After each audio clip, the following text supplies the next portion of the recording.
Hello, good morning बच्चों। आज हम लेसन नंबर 2 स्मृति का आगे का भाग पढ़ेंगे। तो पेज नंबर 15 निकाल लीजिए। Page number 15।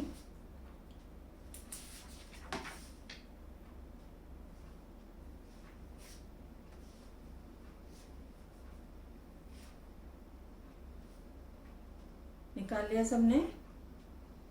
हाँ, तो पेज नंबर 15 की फर्स्ट लाइन, ऐसा करना भी उचित न था। यानी वह क्या सोच रहा था कि मैं जब वह नीचे कुएं के अंदर घुसा तो सांप जब फन फैलाकर बैठा हुआ था तो उसने डंडे से दबाने का ख्याल तो मन से निकाल दिया। ऐसा करना उचित भी न था। अब प्रश्न था कि चिट्ठियां कैसे उठाई जाएं। एक सूरत थी, डंडे से सांप की ओर से चिट्ठियों को सरकाया जाए। यदि सांप टूट पड़ा तो कोई चारा न था। कुर्ता था और कोई कपड़ा न था जिससे सांप के मुंह की ओर करके उसके फन को पकड़ लूं। मारना या बिल्कुल छेड़खानी न करना, ये दो मार्ग थे। या तो उसको मार दो या फिर उसके साथ कोई छेड़खानी नहीं कर। सो पहला मेरी शक्ति के बाहर था। तो यानी उसको मारना तो मेरी शक्ति के बाहर था, यानी मेरे बस की बात नहीं थी। बाध्य होकर दूसरे मार्ग का अवलंबन करना पड़ा। डंडे को लेकर जो ही मैंने सांप की दाईं ओर पड़ी चिट्ठी की ओर उसे बढ़ाया कि सांप का फन पीछे की ओर हुआ। धीरे धीरे डंडा चिट्ठी की ओर बढ़ा और जो ही चिट्ठी के पास पहुंचा कि फुकार के साथ काली बिजली तड़पी और डंडे पर गिरी। यानी जैसे ही डंडा चिट्ठी के पास पहुंचा तो सांप ने क्या किया?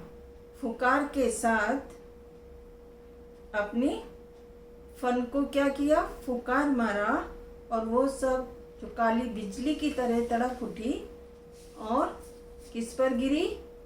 डंडे पर गिरी। हृदय में कंपन हुआ और हाथों ने आज्ञा न मानी। डंडा छूट पड़ा। यानी जो डंडा लेखक के हाथ में था वो जब सांप ने फुकार मारी तो वो छूट गया। मैं तो न मालूम कितना ऊपर उछल गया, जानबूझकर नहीं, यूं ही बिदक कर। उछलकर जो खड़ा हुआ तो देखा डंडे के सिर पर 3-4 स्थान पर पीवसा कुछ लगा हुआ है। पीवसा अर्थात उसने फुकार जो मारी तो जो विष छोड़ते हैं तो वो वाइट वाइट सा उसके ऊपर रह गया। तो वो क्या था? विष था। सांप ने मानो अपनी शक्ति का सर्टिफिकेट सामने रख दिया।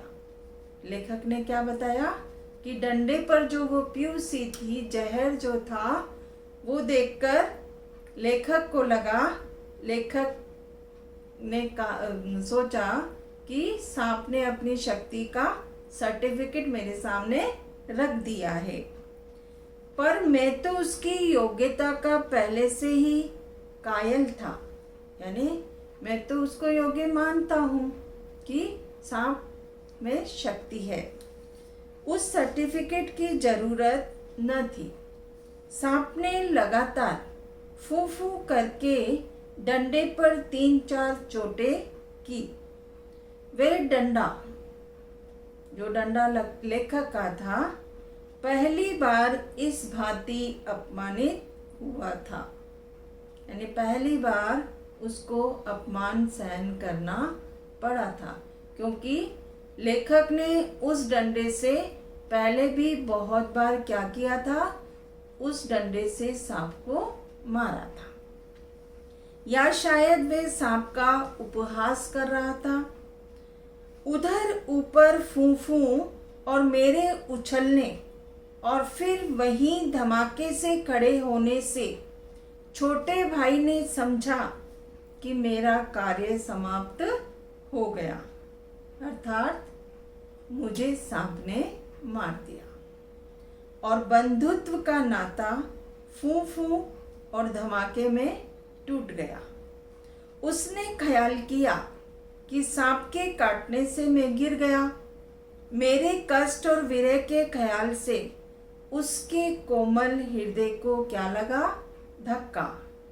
और भाई के स्नेह के ताने बाने को चोट लगी और वह उसकी चीख निकल गई। छोटे भाई की आशंका बेजा न थी, यानी बेकार नहीं थी उसकी आशंका, यानी जो मैंने आवाज़ निकाली थी, लेखक ने जो आवाज़ निकाली थी वो बेजा नहीं थी, यानी बेकार नहीं थी। पर उस फूं और धमाके से मेरा साहस कुछ और बढ़ गया। दोबारा फिर उसी प्रकार लिफाफे को उठाने की चेष्टा की। अब की बार सांप ने वार भी किया और डंडे से चिपट भी गया। डंडा हाथ से छूटा तो नहीं, पर झिझक, सहम अथवा आतंक से अपनी ओर को खींच गया और गुंजलक यानी गांठ मारता हुआ सांप का पिछला भाग मेरे हाथों से छू गया। यानी वो जब दोबारा उसने लेखक ने चेष्टा की चिट्ठियाँ उठाने की, तो सांप ने उस पर डंडे पर वार किया और डंडे से चिपट गया और जो पीछे का हिस्सा सांप का था वो लेखक के हाथों से लग गया। तो आज हम इतना ही पढ़ेंगे, बाकी कल पढ़ेंगे।